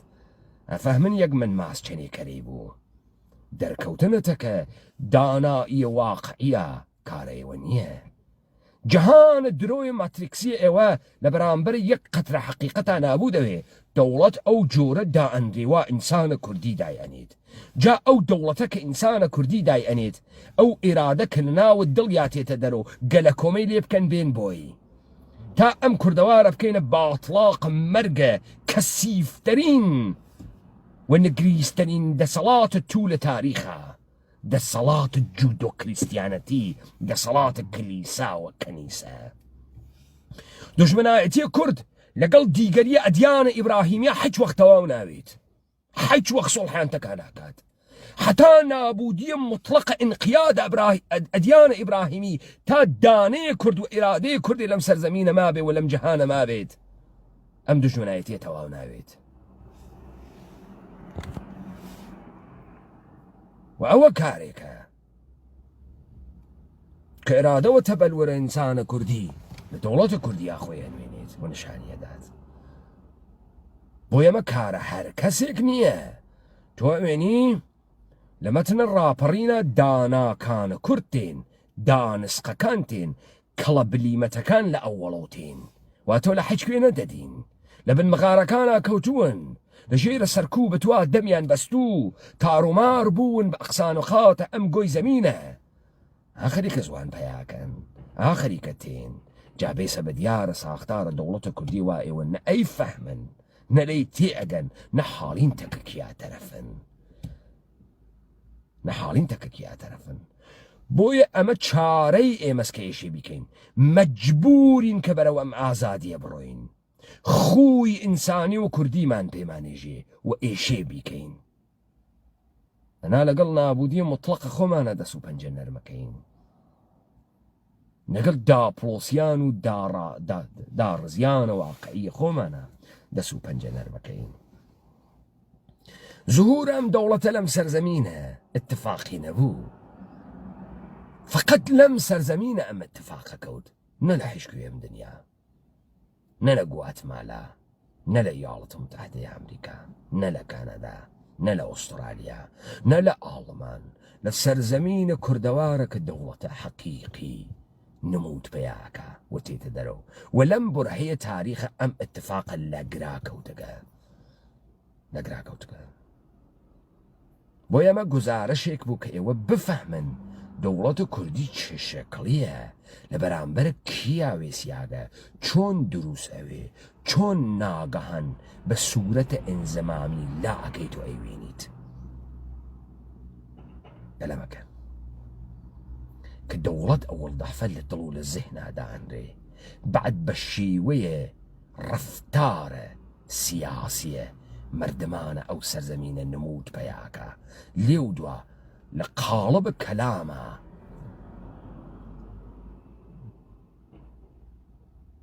انتشار ئەدرێ و لە حکمە کەلامە جێبەجێەکرێ ئەیوێنن و چاوتان پێیەکەوێ ئەوەی تا بە ئیمڕۆ نەتانزانی چه بوو ئەوەسەوا دەرکدان نەکرد ڕاپەڕین حیزب نەبوو جەریان نەبوو ڕاپەڕین مەتنە کوردی بوو ئەساسە دروستکردنە دەوڵەتە کوردی شێوەیەکە کە ئەجدادە ئێمە لە درازنای تاریخۆ وا دەوڵەتیاندانە و لە 250 ساڵ 300 ساڵە گوزەشتە بەریان بەم ڕەوەندەگرت وا هەستاوە لە کاتێکە کە ئینسان لەم گۆی زەمینە نەماگە ئێرادەیە موجود نییە وفقط لەم سەرزەمینە ئەم ئێرادە موجودە ئەم ئێرادە عینیەتی پەیا کردگە مادیەتیش ئەگرێت و ئەیوێنن ئایوە خۆش وەختتان وەخێر خەڵکە کوردەوار و میدوارم لە هەر کوێ هەن ساق و سەلامەت بن ئەم دیبەیتە تەکمیلی و تەفسیر دیبەیتەکەی پێشووترە بۆ خاتری ئەوەی کە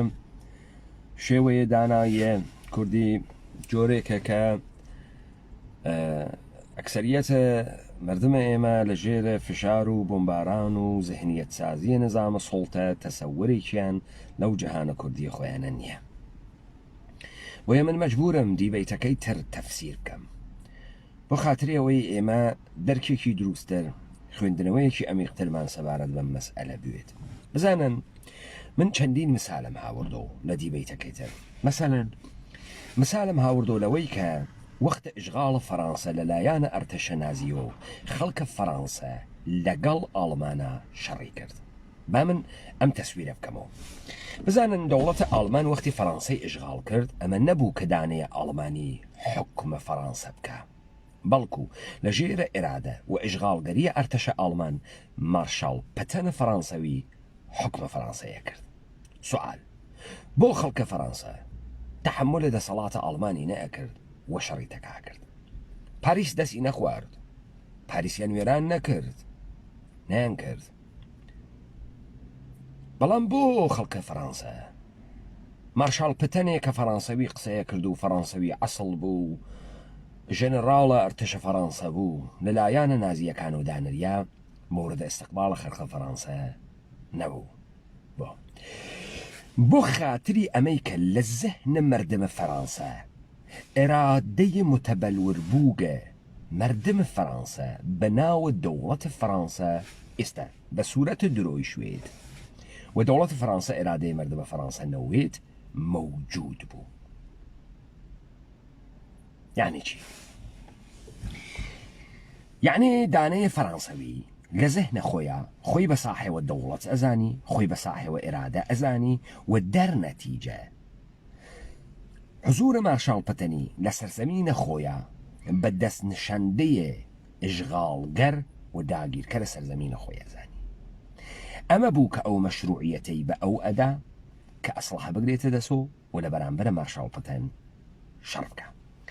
هەر ئەم زهنیەتەی عمومیەی مردمە فەڕەنسا بوو کە لەگەڵە نیروهای ئازادی بەخشە هاوکاری بکەن هاوکاری مطلق بکەن مثال ئەو کەسێک کە لەگەڵ ئارتەشە ئاڵمانە هاوکاریە کرد خەڵکە فەڕەنسا لە دوکانەکەی خەریدیان نەکرد ئیزۆلەیان نەکرد بە دەوریان نەچوون بزانن تۆ وەختێت تەسویرێکە لە دەوڵەت لە زەهنە خۆتانەوێت خیانەت معنایەکی نییە بۆیە ئەوانەی کە تحتە ناوە ئەم حیزبانەی منتەسەبە بە کورد بوونۆ جاش خەفیفە کۆرەجی بوونۆ پاسدار و بوونۆ جاش پاسدار خیانەتیان بە هیچ کەسێ نەکردگە چون تەسویرێکیان لە کورد لە زەهنانیە نێسیان خیانەتیان بە کێ کردە بە دەوڵەتە ئێران بە دەوڵەتە تورکیا بە دەوڵەتە عێراق بە کێ کردیانە بە کورد چییە بە چی کورد کردیانە بە شەرواڵە کوردی بە زوانە کوردی جاشەکان بهترین لەباسە و پوششە مەناتەقە خۆیانیان لەبەرە کرد و گشتیشان ئەو زوانە دایکی خۆیانە بە باشی قسە کرد نمونەیان کاورای پاسدار بوو بە ناوی فەتحوڵڵا ئەمینی لە منتەقەی جوانڕوا بهترین گۆرانی بێژە ئێستش کورد بازی ئەکا دەمە قۆپان بازی ئەکا و زوان بازی ئەکا و گۆرانیژی فرۆ فراوان موجودە بابا خاسی لە پاوە بە کەواپان تۆڵەوە ڕوێناوە مەجلسە جمهوری ئیسلامی جنایەت کارتەرین ئینسانیشوە وەختی تو تەسویرێکت لە دەوڵەت لە زەهنە خۆتانیە خیانەت معنایە پێیاناکە ئۆکەی ئەمە مثالێک بوو کە مندام پس لە زەهنە مردمە فەڕەنسا تەسویرە دەوڵەتە فەڕەنسا موجود بوو بۆیە تەحملە ئیشغالگەریە سەرزەمینیان نەکرد هەروە لە هەستانیەکان پۆڵۆنیەکان هەروە کشوەرانەتر خۆ ئێمە چەندین مسالە چەرماندا بزانن با من دانە بە ئێوە ئەمە بگەینم کە دانایی کوردان چه فەرقێکی هەست لەگەڵ جەهانە وەحم و تەوەهومە بزانن وەختی تو ئێژی دەوڵەتە تورکیە یعنی چی دەوڵەتە ئێران یعنی چی یعنی تو یەکسری مؤسساتە ئینزمامی ئەوێنیت و یەکسری قدرەتە نامەری ئەوێنیت و یەکسری قدرەتە مەری وەکو چی بزانە تۆ ساختمانە فەرمانداری ئەوێنیت ساختمانە قایم مەقامێتی ئەوێنیت ساختمانە دەستگای پەروەردە ئەوێنیت ساختمانە پۆست و تەلەگراف و تەلەفۆن ئەوێنیت ساختمان بینای بانک ئەوێنیت بزانە لەسەر هەر چوارڕایە بانکێکی گەورەیان دانیاگە فەزای شار تۆ بە سوورەتە ئینزەمامی چه بە کەڵانتەری چه بە دەستگاهە ئاسایش چه بە جاندەرمە خەریکی حزورە شتێ بە ناوی دەوڵەتە تورکی ئێرانی حەلیمە کوردستان عێراقی سووری ئەوێنیت ئۆکەی و بەمە ئێژن دەوڵەت تۆجۆکی ئەمە ئەوەی کە لە زێهنم مردم و بابەقیە مردمە جیهان مستەتەر و پنهانە سوال ئەمەسە پس تۆ بۆ خاتری ئەوەی تەسویرێکە لە دەوڵەت بوێت احتیاجە بە زێهنیەتێکەس شتێ بە عینیەت بگا ساختمانی لە خۆی وحەکێ نییە 4 تەبەقە ساختمانە 50 تەبەقە ساختمانە ئەی چی ئەمە تەبدیل ئەکا بە نەهادێکی دەوڵەتی چی تەبدیلیەکە تەسویرێ و تەفسیرێک ئێمە لەو ساختمانەیەکەین تەوەجۆکەن ئەوە تەبدیلیەکە بە دەوڵەت ئەگەر لەمە تێگەین ئەوجا من ئەگەڕێمەوە داستانە تاریخە یەهود ساختە دەوڵەتە قەزنەوی یعنی کێ یعنی سوڵتان مەحموودە قەزنەوی دەوڵەتە سەفەوی یعنی کێ یعنی شا ئیسماعیلە سەفەوی یعنی شا عەباسە سەفەوی و شا سوڵتان حوسێنە سەفەوی ئاخرین باچەیان خۆ شا ئیسماعیل کێ بوو شاه اسماعیل ئینسانە قودرەتمەند جوانێکی 12-13 ساڵە کە وجود خوا لە وجودیا حلولی کرد و یەکسری دەروێشی بوو پێیان ئەوتن قزل باش و قزل باشەکان خەڵکیان ئەخوارد زێنک شاه عەباسە سەفەوی کێ بوو؟ شاه عەباسە سەفەوی کاورایە گەردەنکەش قودرەتمەند کەسێک کە تەکە پورتوقالیەکانە شەڕی کرد و بەندەرە گۆمبرۆنی کرد بە بەندەرە عەباس. ئەی شاه سوڵتان حوسێنە سەفەوی کێ بوو؟ شاه سوڵتان حوسێنە سەفەوی عنسورێکی فاسد بێئێرادە کە تەوەسوتە مەحموودە ئەفغان لە کار کەوت. پس دەوڵەتە سەفەوی کێ بوو؟ چی بوو؟ مسەلا نەبوو، کاخ نەبوو، بازار نەبوو، دەفتەر و دەستەک و ئامار نەبوو. ئەی چی بوو؟ سێدانەشا بوو. شاه ئیسماعیل سەفەوی، شاه عەباس سەفەوی و شاه سوڵتان حوسێن سەفەوی ابتدا ئەوج و فرود. دەوڵەتە عوسمانی کێس؟ دەوڵەتە عوسمانی عوسمان بابا، سوڵتان محەممەدە فاتح، سوڵتان سولەیمانە قانونی و سوڵتان عەبدولحەمیدە ئاخر. کوا کاخە دەوڵەتە عوسمانی؟ موجود نییە. کوا بازارە دەوڵەتە عوسمانی؟ موجود نییە. کوا دام و دەستگاهە دەوڵەتە عوسمانی؟ موجود نییە. کوا ملە لە ئوروپاییە کە لە ژێرە ئشغاڵە دەوڵەتە عوسمانی بووبن و مسڵمان بووبن؟ موجود نییە. بە ئیدعای ئەمانە مەجارستان لە ژێرە ئشغاڵە 700 ساڵە بووگە، یۆنان لە ژێرە ئشغاڵە 700 ساڵە بووگە، ڕۆمانی لە ژێرە ئشغاڵە 700 ساڵە بووگە، بۆلغاریا لە ژێرە ئشغاڵە 700 ساڵە بووگە، وەلی یەک دانە لەم مەردمانە مسڵمان نین. ئەی چۆن ئیسلام بە شمشێر حەملەیە کردە هەرکوێ ئەی گرت مسڵمانیە کرد؟ چۆن ئەمانە 700 ساڵ لە ژێرە دەسە خەلیفەی عوسمانی هەوگن مسڵمان نەوگن؟ دەوڵەتە عوسمانی کێس؟ عوسمان بابا، سوڵتان محەممەدە فاتح فتح ئیستەنبوڵ ڕووخاندنە دەسەڵاتە کۆنستانتین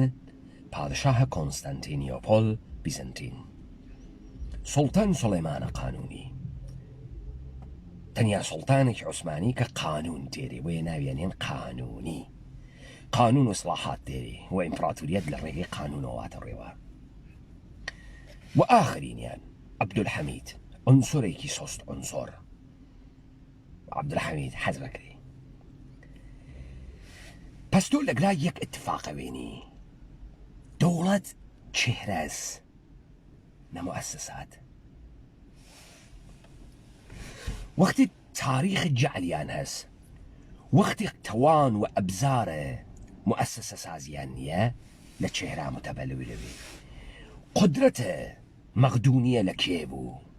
قدرەتە تەمەدونە غەرب و یونان لە کێ بوو؟ لە ئەسکەندەرە مەغدونی. کوا معسکەرەکانە ئەسکەندەرە مەغدونی؟ کوا مەیدانەکانە ئاموزشە سەربازانە هزاران هزاری ئەسکەندەرە مەغدونی؟ موجود نییە. ئەمما ناو ئەسکەندەرە مەغدونی موجودە. تەوەجۆکەن. دەوڵەتە هەخامنشی کێس؟ کوروش، The Great Cyrus.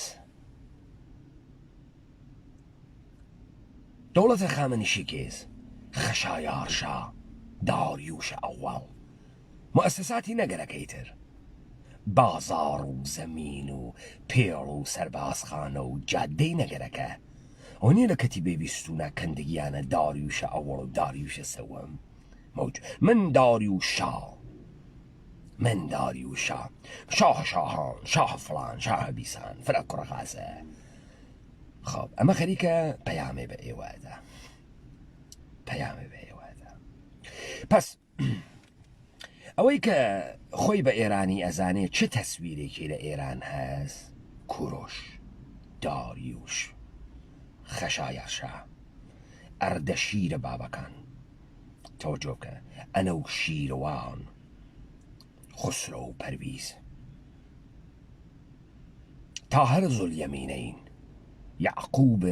لەیسە سەفاری، سلطان محمود غزنوی، جلال الدین سامانی، چنگیز خان مغول، هولاکو خان، قازان خان، ابو سعید ابوالخیر، خواجه نصیر الدین الطوسی، خواجه رشید الدین فضل الله. ای دولت اسلامی چه شکلیه؟ معاوية بن أبي سفيان، يزيد بن معاوية بن أبي سفيان، مروان بن حكم. أي دولة عباسي شكلية؟ هارون الرشيد، المعتصم بالله. أما قشتينا أبو، أما قشتينا أبو، گشتی چهره انسانی بو. بەڵام لە ژیرە تاجە. پس دەوڵەتە عەباسی چه شکلیە؟ چه نمودێکی هەز؟ کوا مزگەوتە عەباسیان؟ شارە هەڵەوجە 30 ساڵە پێش دوو مزگەوتی تیانەوە لە سایە حکوومەتە حەلیمە جوولەکە 36 مزگەوتی واتی هەڵەوجە 36 مزگەوت لە ژێرە دەسەڵاتە ئەم خەلیفەی پڕتومتراق عەباسیە چەند مزگەوت مەوجودە؟ تۆ گزارشیەکەی کەمە مزگەوت عەباسیان هە چەند موجود نییە وەلێ حەج کە ناتوانێ ئینکارە هاڕونە ڕەشید کە. هاڕونە ڕەشید لەکوێ مەوجودە؟ لە متونە تاریخی، لە شعرە شوعەرا مەوجودە. دەوڵەتە تورکیە متەبەلور ئەوێتۆ لە کێ؟ لە ئاتاتورک کیمدر؟ ئاتاتورک ئاتامدر. ئاتاتورک بابەمە. بابای کێیس؟ بابای تورکیەست. دەوڵەتە تورکیە یعنی کێ؟ یعنی ئاتاتورک.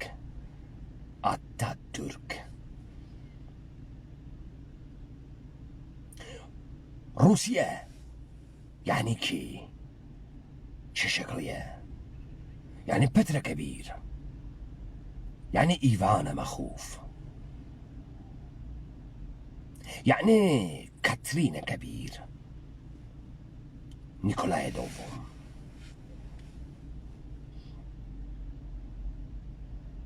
خب ئالەگرا فۆرمۆڵێ پەنهان بوو ئێوە تێگەین چی بووە فۆرمۆڵە؟ دەوڵەت متەبەلور ئەوەی لە یەک نەفەرە لە چێهرەیە ئینسانەکانە لە دەورانە جەدیدا لە قەڕنە 2021 نظامە سوڵتەی جوولەکەی جەهانی وتی دەوڵەت یعنی موەسسات. تەوەجۆ بکە. دەوڵەت یعنی چی؟ یعنی موەسسات. دروست وتی. دەوڵەت یعنی موەسسات، یعنی انحسارات. دەوڵەت یعنی بە کۆنتڕۆڵکێشانە زەهن و بەدەن ئینسانەکان، بە قانون، بە ئەبزارە کۆنتڕۆڵ، بە هیدایەتکردنە زەهنیەتەکان، بە ساختنە زەهنیەتەکان، بە تەربیەتکردنیان، بە دانە نەهاد و موەسسات، بە دروستکردنە بنکە و بارەگا و شار.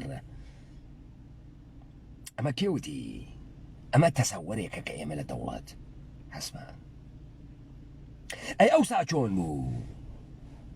بۆ خاترێەوەی تۆ مەشروعیەت بدەی بە دەسەڵاتە جوولەکە هەخامەنشیان کێن؟ یەک دانە شاهدە مادی نییە. تەبەلور پەیاکا لە چێهرێ کوڕش هەخامەنشی. تەبەلور پەیاکا لە چێهرێ ئەتاتورک. تەبەلور پەیاکا لە چێهرێ کێ؟ چەنگیزە مۆغۆل، ئەتیلا.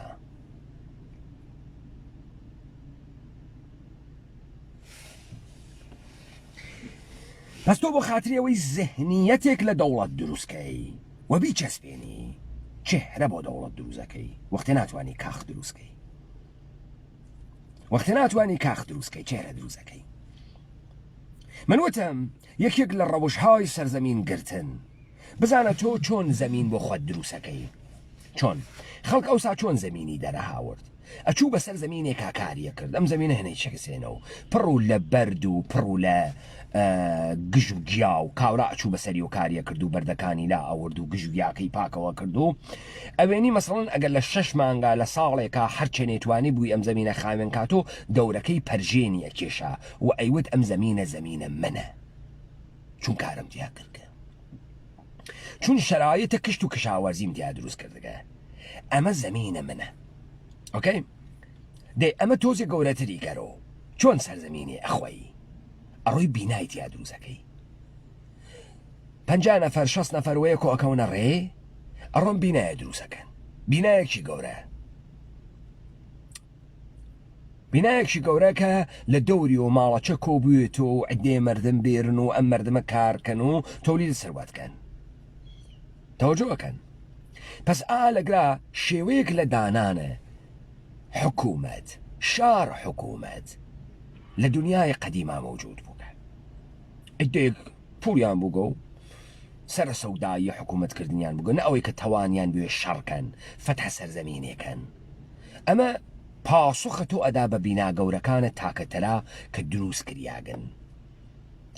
دروست کریاگن و لە حەولە ئەم بینانە عدە ئینسان کۆبووگنۆ وەکو کوێ وەکو شارەکانە ئوروپا وەکو ئەربابێ وا 500 ڕعەتی بوو 200 هکتار زەمینی بەدەسۆ بوو دیوارێکی کێشە سەڵ ماڵی دروزەکە لە ناویە ئەوە هاوس ئاف مەسەڵەن ڤینزۆر ئەوەی مەلەکە وە خەڵکەکەی ناوی ئەو نۆ ڕعەتی کاریانەکە لەسەر زەمینەکە ئەم کۆنتڕۆڵە مەحسوڵاتەکەی ئەکرد گرتتان پس شتێ لەگرا بەناو لەشکەرکشی و ئینسانە گەورە و شتە مهمە مەوجود نەوگە ئەی بۆ ئێژن تۆ تەسویرێکە لە دەوڵەت نییە دلیلی ئەوەسە انحسارە ئەبزارە سڵتە وا لە دەست خۆیانە پوڵ وا لە دەساوانە ئیمکانات وا لە دەساوانە زەمین وا لە دەساوانە پس تۆ لە خۆت کورد ئەپرسیم تۆ کێ قەرارە بووی تۆ دەوڵەت هیچ وەخت ناتوانی تۆ ناتوانی ئەوەڵین تەسویر زەهنی لە دەوڵەت بۆ خۆت دروستکەی چرا چون لە توولە تاریخ چهرەیەکە نەوەگە دەوڵەتە کوردی وێ وەکو کوڕۆش تەوەجە بکەن بۆیە بە تەمامە قودرەت ئام تاریخی یەهود ساختە حتا گەرەک بووم چهرەیە یەهود ساختەیشە ئەگەر بوێت یا نەوێت بە ناوی سەڵاحەدین پاکاتەوە بیکاتە ئیسلامی پس تۆ چهرەی تاریخیت نییە کە دەوڵەت وەبیرەتەوە بێرێتەوە نێسن و تۆ هیچ وەخت دەستیشت بە قودرەت ناکە یعنی مؤسساتی دابنی شکل دەوڵەت باوەتەوە تەسویرە دەوڵەت بکاوەتەوە هیچ وەخت بەچە اتفاقێکەکەوێ ئومەتە کوردی ئومەتە بێ تەسویرە لە دەوڵەت نێسی تەسویری نییە بۆ لەبەرەوەی پیان وتکە ئێشێ تەسویرێکە لە دەوڵەت دروستیکەی ئەمەسە پارلەمان دابنی کۆشک و بارەگا دابنی وەکو کۆشکەکە واوەردوغان دروستی کرد تا بێژن دەوڵەتە کوردی و چون ئومەتە کوردی ئەم تەسویرەی نییە هیچ وەخت فکر ناکە ئەوانەی کە عامل سوڵتەن بەسەریە تەوەسوتە کۆرپۆریشنە ئانوسیە ئێرانی کۆرپۆریشنە جوولەکەی خەزەریە دۆنەمی تورکی و کۆرپۆریشنە جوولەکەی عێراقی هیچ وەخت تەسەور ناکە کە ئەمانە غەریبن و هاتکن ئەم بووەن و ڕای ماڵن و نابوو دیکەن هیچ وەخت بۆ چون تەسویری لە دەوڵەتە کوردی نییە نازانین دەوڵەتە کوردی چییە نافهمێ چییە وەلێ دەوڵەتە کوردی چۆن بوو دەوڵەتە کوردی اتفاقا ئیرادەی ئومەتە کوردی متەبەلور ئەو لە شەخصە شا بە پێچەوانەی ئەدیانە ئیبراهیمی کەلەمەی شایان لە ئێمە دزی شایە ئەدیانە ئیبراهیمی شایە کە لە ناو دڵ زەرتوشتیەت و یەهودیەت تێتە دەرەوە مەشروعیەت لەخوا ئەگرێ و بە شمشێر سوارە سەر مەردەمەوێ یعنی ئێرادەی خۆی ئەدا بەسەر ئێرادەی مەردەمە ئەمما شای جەهانە کوردی لە دڵە مردمەوە چێتە دەر و تەبەلورە دەسەڵات و ئیرادەیە مردمە فەرقەکە بۆیە دانایان ئەو ئەناسنەوە و دانایان ئەم دەوڵەتە دائەنین لەگەڵ مردمە دانایانە مردم دایەنیت فتح ناکە تەوجۆکەن و ئەمە تەسویرێ بوو لە دەوڵەتە کوردی کە پاک کریاوە لە زەهن ئینسانە کوردیە مەوجود نییە ئینسانە کوردی لە قنگە تاریخە ئەگەڕێت تەسویرێ لە دەوڵەت بۆ خۆی بدۆزێتەوە کوروشی نییە سڵتان مەحموودە قەزنەوی نییە شاه ئیسماعیلە سەفەوی نییە شاه عەباسە سەفەوی نییە سوڵەیمانە قانونی نییە هارونە ڕەشیدی نییە نوێسی ئەمڕۆ مؤسساتیشی نییە بانکی نییە پارلەمانی نییە قانونی نییە هێز و ئەردەشی نییە نووسی تەسویری لە دەوڵەت نییە ئەوەڵین زەعفە ئومەتە کوردی چییە؟ نەبوونە تەسویرە دەوڵەتە بۆ چون نازانێ دەوڵەت چه شکلیە دەوڵەت چهرەی ئینسانەکانن عینیەتە دەوڵەتە کوردی چهرەی ئینسانەکانن و ڕاپەڕی نەمەیوت وی ڕاپەڕین داوای کرد لە ڕاپەڕیوان ئەم سەرزەمینە بە عنوانە ڕاپەڕینی چهرەی خۆیان وەکو دەوڵەتە کوردی دەربخەن بن بەشداری بکەن و دەری بخەن و ئێلامی بکەن کەەوە شاهد بوون لە ورمێوە تا چەمچەماڵ یارە ڕاپەڕیوی و دەوڵەتیە کوردی پەردە لە چهرەیە خۆی لادا پس تەسویرە دەوڵەت تەسەورە دەوڵەت ئیمکانەکەی لە ئینسانە کوردی سندیاگەسەوە گوەلەی لای بەردەگە لە جەهانە کوردیا تەسویرە دەوڵەتە کوردی بە تەسویرە ئەکسەریەتە دەوڵەتی دەرەکەوت چێرە ئینسانەکان ئەو دەوڵەتە کوردی بوو و بعد ئەم دەوڵەتە ڕۆڵ دەوڵەتی ئەیجێڕا بارەگای دروستە کرد جەمی دروست ئەکرد و هدایەت جامعەیە کرد و هێزی جەمعی تەولیدە کرد سەرەتا سترەکچێرە دەوڵەتەکە و تەسویرە دەوڵەتەکە دانرە کە تەسویرە دەوڵەتەکە چهرەیە دەوڵەتیان بوون دانایان و دانایان و ئیرمانان و یاران و سەریاران و سەرسواران و سواران و جەمیشینان بوون ئەمە چهرەی دەوڵەت بوو ئەم چهرە بۆ کورد پاکۆ کریاوە تەسەورەکەن ئەم چهرە بۆ کورد لەبەین چوو لەبەینیان برد ئەمە هەنووز کە هەنووزە ئەساسە دەسەڵاتە کۆرپۆرێشنەکان لەسەر چهرەکانە خۆیان ئەڕوا لەسەر چی ئەڕوا چهرەکانە خۆیان پس ڕاپەڕینە کوردەوارە سەربەخۆ چون دەوڵەتە کوردیە ئەزانێت چۆن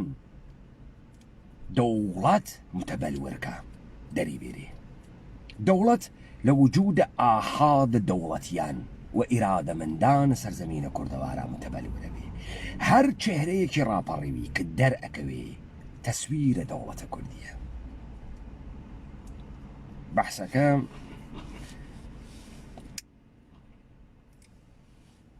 تۆزێ خارجە لە زەهنە ئێوەس چون واتان نەبیست کە تایسە بزانە ئینسانە کوردی ئەگەر بە شوێن ئەم فۆرموڵە بوو کە ئەمانە ئێمڕۆ دایئەنێن و لە جیهانە کوردی خۆی فاسڵەی بگرتایە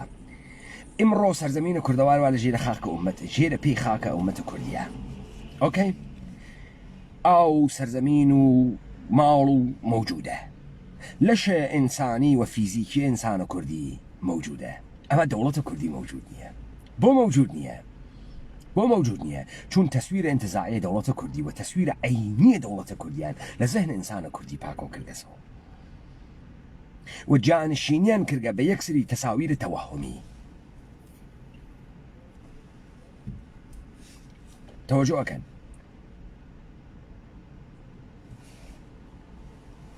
ئەوەڵین حرەکەتێک کە ئێمە گەرەکمانە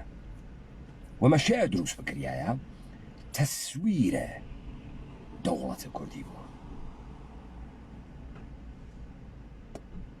و دەوڵەتە کوردی لە چهرەیە ئاحادە ئومەتە کوردی متەبەلورەوەی بۆیە ڕاپەڕینە کوردەوارە سەربەخۆ ئەم ئێرادەیە ئومەتە کوردیە هەر دەفعە کە چهرەیەک ئەناسێنێ ئەوە دەوڵەتە کوردیە ئەوەسە دەوڵەتە کوردی و تۆ ئێرادەیە ئەو لە پرۆسەسێکی سەقامگیربوون ڕۆچوون و ئەمیقتربوون دەوڵەتە ئەوێنیت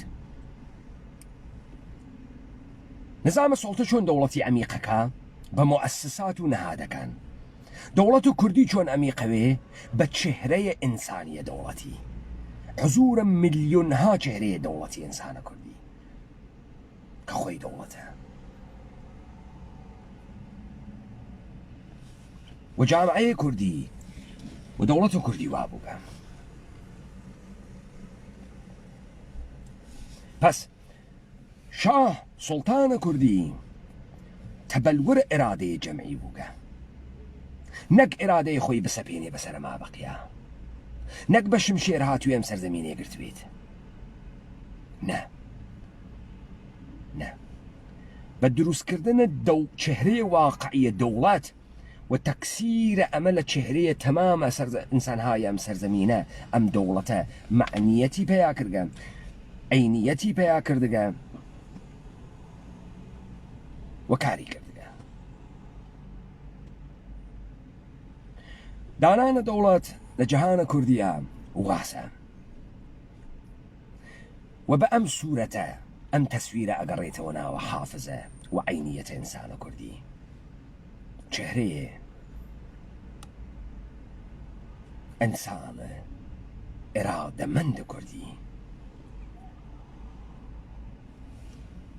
جا وەختێک لە پرۆسەیەکە ئەم چهرانە یەک ئەبێ بە دوو ئەبێ بە سێ ئەبێ بە سەد ئەبێ بە هەزار ئەبێ بە دەیان هەزار ئەبێ بە ملیۆن ئەو وەختە تۆ حاملانە دەوڵەت لەم سەرزەمینە ئەوێنی ئێرادەکان ئەوێنی کە یەک ئەگرێت و پۆڵایینە ئێرادەکان ئەوێنیت کە یەک ئەگرێت و پۆڵایینە و ئەو قودرەتە حەقیقیە لەم سەرزەمینە حەقیقیە نەرەخە ئەو شتەسەوە نظامە سوڵتە ئیشارێتەوە ئەو شتەسەوە لە دانشگاکانە تەدریس ناکرێت ئەو شتەسەوە دائیمەن لە بە شوێنە ئینحراف تۆ و زەهنیەتە توائیوەن و لە یەئس و نائومیدیەکە کە لە تۆ تەولیدی ئەکەن و دائیمەن تەساویر بۆ تۆ ئەسازن کە تۆ تەساویرە چهرەیە واقعیە دەوڵەت فرامۆشکەی هێز ئەز ئانە ئینسانە ئەو مؤسسات و ساختمانانە بە ئیرادەیە ئینسان و بەدەستە ئینسان ئەڕواتە ڕێوە و ئەعمالە سوڵتە ئەکا لذا دەوڵەت پەراکەندەز لە چهرەیە ئاحادە ئێوە دەوڵەتە کوردی لە سوورەتە ئێوە متەبەلورە کە سوورەتە خۆتان ئاشکارەکەن و ئەم ئێرادە نیشانەدەن کە من دەوڵەتم من مەردەمم و من دەوڵەتم لایەوە خۆش